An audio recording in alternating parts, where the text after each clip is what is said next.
Здравствуйте, друзья! Правда об Иване Грозном.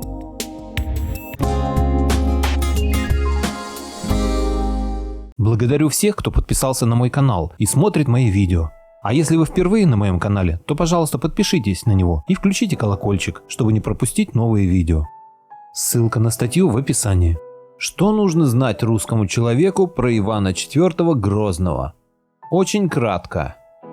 Как известно, по результатам вскрытия гробницы, проведенного в 1963 году, он был рыжим широкоплечим богатырем, ростом 180 сантиметров, а не тощим замухрышкой, каковым его так любят изображать художники.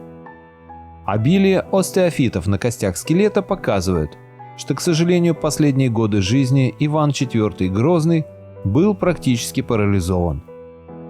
Согласно отчетам европейских послов, своим правителям, Иван IV Грозный не курил, не употреблял алкоголя, не замечен в любовных похождениях, отличался невероятной работоспособностью. Именно Иван IV Грозный, получив в наследство по факту одну лишь Московскую и Новгородскую область, создал из них Россию с ее современными европейскими границами и основал как минимум четверть ныне существующих городов. Именно он отменил в России феодализм, юридически уравняв простых крестьян со знатными князьями. Именно он ввел всеобщую выборность в местные законодательные и исполнительные органы власти. Именно он гарантировал всем слоям населения представительство в высшем законодательно-совещательном органе государства – Земском соборе.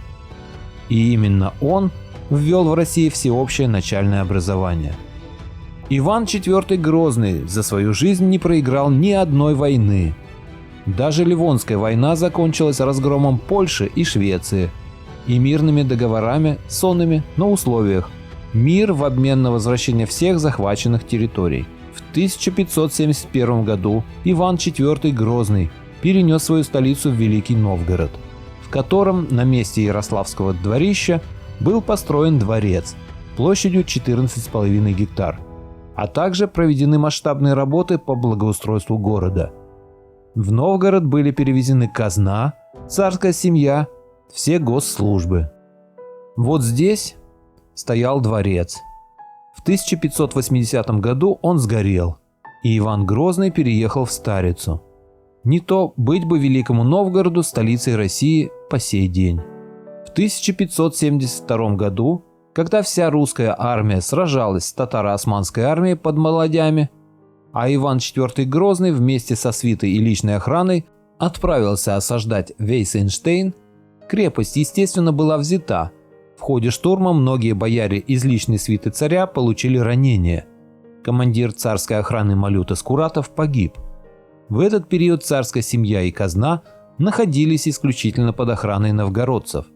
Уверенность Ивана IV Грозного в преданности новгородцев с одной стороны и их исключительная верность с другой, никаких данных о волнениях или протестах горожан против царя нет, наглядно доказывают, что о новгородской резне 1570 года, о которой сообщают западные правозащитные организации, ни царь, ни сами новгородцы в XVI веке ничего не знали. Митрополит Филипп, малоизвестный провинциальный игумен, назначен на свой пост Иваном IV Грозным вопреки сопротивлению церковных иерархов. В момент спора за кафедру митрополита между архиепископом новгородским Пименом и архиепископом казанским Германом, уже успевшим сесть на это место, митрополит Филипп являлся верным союзником Ивана IV Грозного и хорошо известен проповедями в осуждении заговорщиков, принявших участие в крамоле Федорова-Челядина. Свергнут в результате заговора архиепископа Пимена, убит участником заговора приставом Стефаном Кобылиным, получившим за свое преступление пожизненный срок. Ни о каких разногласиях между Иваном IV Грозным и митрополитом Филиппом в исторических документах нет ни единого упоминания. Убийство царевича Ивана, о котором сообщают западные правозащитные организации, Иван IV Грозный не мог совершить по медицинским показаниям. Царь был парализован.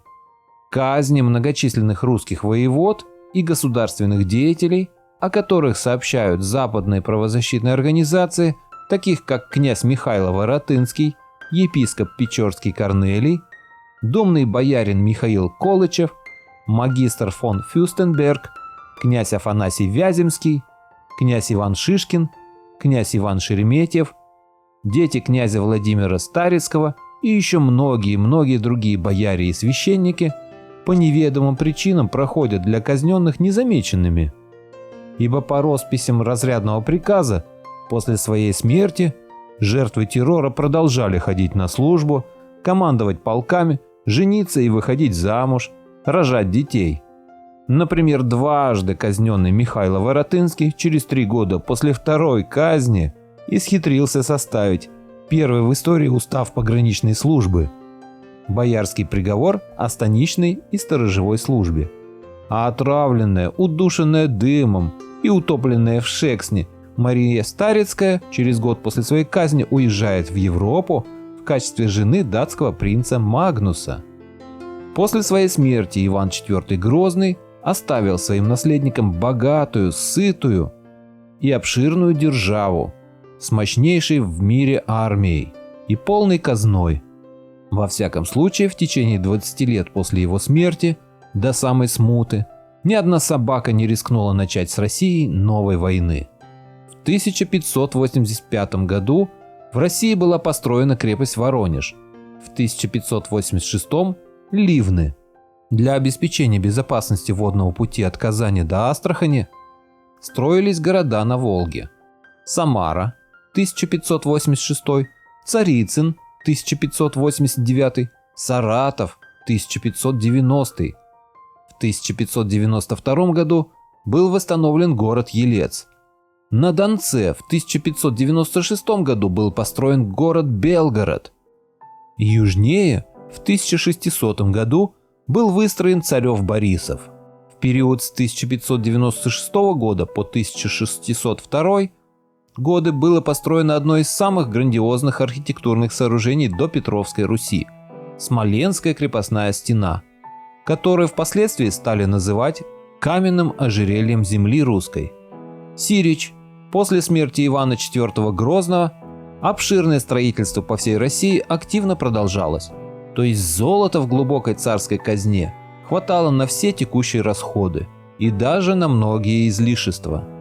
Пожалуй, это и есть тот актуальный минимум, который положено знать про Ивана IV Грозного каждому образованному человеку. Обратите внимание на крест царя на верхнем портрете. Вот он висит на груди. И вот то, что нам сейчас пытаются внедрить. Чуждый славянам крест. Делайте выводы, дорогие мои друзья.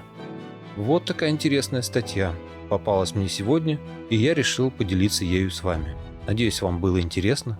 А если хотите не пропустить следующие мои выпуски, подпишитесь на мой канал и отметьте колокольчик. Всем спасибо за внимание. Буду рад вас видеть на своем канале снова.